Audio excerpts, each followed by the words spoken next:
Hallo, ich möchte euch heute die 5 Bücher vorstellen, die ich im Februar beendet habe. Das waren als erstes Ein anderes Brooklyn von Jacqueline Woodson.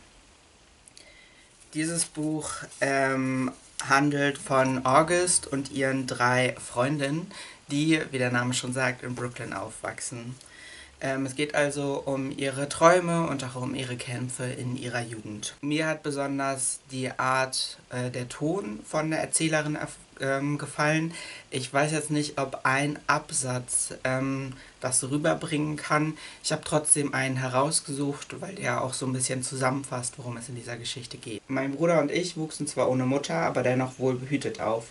Mein Bruder hatte den Glauben, an den mein Vater ihn herangeführt hatte, und ich hatte lange Zeit Sylvia, Angela und Gigi, mit denen gemeinsam ich das Aufwachsen als Mädchen in Brooklyn schulterte wie ein Sack voller Steine, den wir uns weiterreichten. Da, hilf mir mal tragen. Ich habe noch ein weiteres Buch von der Autorin, also Jacqueline Woodson, beendet, und zwar Red at the Bone. Das ist ja ein Buch, was gerade relativ neu erschienen ist und sehr vielen Leuten gefallen hat. Das Buch startet damit, dass die 16-jährige Melody sich einkleidet für einen Debütantinnenball, glaube ich heißt das im Deutschen. Und es geht jetzt darum, wie die ganze Familie, also wie sie das auffasst, wie ihre Eltern das auffassen und wie die Großeltern dieses Event wahrnehmen und was das auch für Erinnerungen auslöst. Denn vor 16 Jahren sollte eigentlich die Mutter zum Beispiel dieses Kleid tragen, was Melody jetzt anzieht, aber das ging nicht, weil sie halt schwanger war. Und genau, was diese ungewollte Schwangerschaft mit der ganzen Familie über Generationen macht, darum geht es in dem Buch.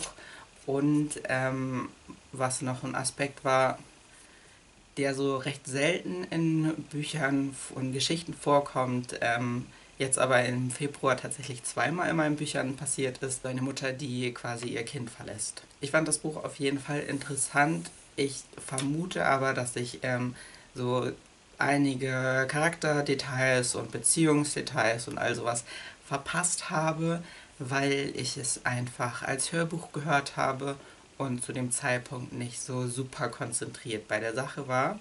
Weswegen ich mir auf jeden Fall vorgenommen habe, oder mir sehr gut vorstellen kann, auf jeden Fall, dieses Buch nochmal zu lesen. Dann habe ich das Buch Geschichten aus Nimeria von Samuel R. Delany beendet. Das Buch ist so ein Fantasy-Buch, so Sci-Fi, aber es gefühlt irgendwie sehr anders als die Bücher, die ich bisher aus diesem Genre gelesen habe. Es erzählt so jeweils episodenhaft die Leben von 2 Personen. Einmal von Gorky, der wurde als Junge versklavt, und von Norima, die ist auf einer kleinen Insel am Rande von Nimeria groß geworden. In dem Buch werden sehr viele so auch philosophische und auch politische Fragen aufgegriffen.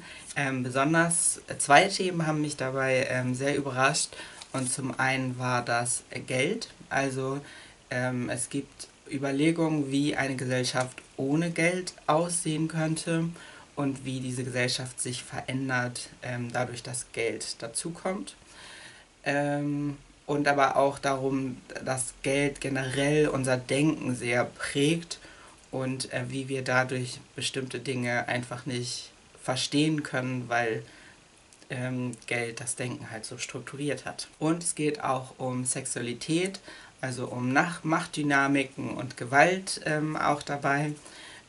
Zum einen klar mit so einem Thema, was es häufiger gibt, also sexualisierte Gewalt, Vergewaltigung, aber es geht auch in Richtung BDSM und so. Damit hatte ich nicht so gerechnet, als ich das Buch ausgeliehen habe, und insgesamt hat mich sehr gefreut und überrascht, wie viel so philosophische Gedanken oder Überlegungen da drin sind und auch wie diese Episoden getrennt voneinander stehen können und trotzdem auch miteinander verwoben sind und so die Geschichte insgesamt größer machen und auch die Welt sich so langsam klarer entwickelt. Also was für ein Land Nimeria eigentlich überhaupt ist. Und dann habe ich endlich aus der Bücherhalle das Buch Hurricane Child von Kacen Callender ausleihen können. Auf dieses Buch hatte ich mich ja schon länger gefreut, weil einige Leute sehr positiv davon gesprochen haben. Ich habe das Buch aus der Bücherhalle, es war dort in der Kinderabteilung, es ist also auf jeden Fall ein Jugendbuch. Die Hauptperson des Buches ist Caroline, sie ist am Anfang des Buches ziemlich unglücklich, also sie wird in der Schule gemobbt und hat dort keine Freundin, was auf jeden Fall unter anderem so an Colorism liegt.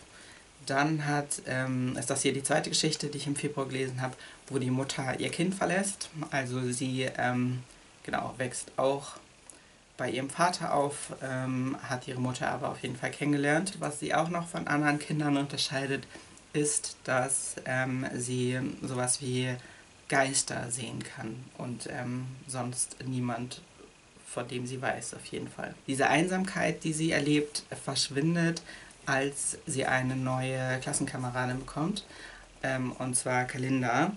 Die ist sehr beliebt, aber entscheidet sich trotzdem dafür, mit Caroline befreundet zu sein und verspricht dieser sogar, nach ihrer Mutter zu suchen. So sammelt Caroline in der Schule auf jeden Fall ganz neue Erfahrungen. Überhaupt eine beste Freundin zu haben, eine Freundin zu haben, sind ganz neue Erfahrungen für sie.